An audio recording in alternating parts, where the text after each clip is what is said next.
নমস্কার বন্ধুরা। তো আজ আমি বলবো দশহরা পুজো কিভাবে আমাদের এখানে হয়।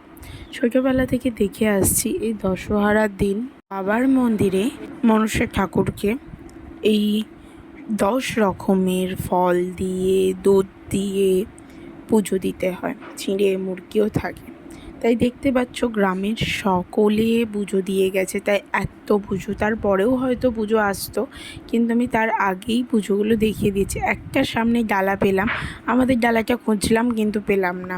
আর এই দিন নাকি বৃষ্টি না হলে সাপের বিষ বাড়ে, তাই জন্য এই দিন নাকি একটু হলেও বৃষ্টি হয়। তো দশহরার দিন চিঁড়ে মুরগি দই এইসব খেতে হয়। সারাদিনে খাওয়া হয়নি, সারাদিনে একটু শুকনো খাবারই খেয়েছি, কারণ ভাত এই দিনে করতে নাই। তাই জন্য এখন আমি দিদি বাপি খাবো বলে চিঁড়ে মুরগি দই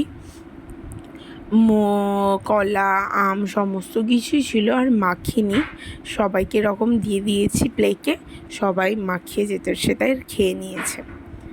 আর তোমাদের ওখানে মানে সবার জায়গায় দশহরা কিভাবে উদযাপন হয় অবশ্যই কমেন্ট করে জানিও। আর আমি দশহরা সম্বন্ধে সত্যিই খুবই অল্প জানি, যেটুকু ছোটোবেলা থেকে দেখে আসছি আমি সেটুকুই তোমাদের সাথে শেয়ার করছি।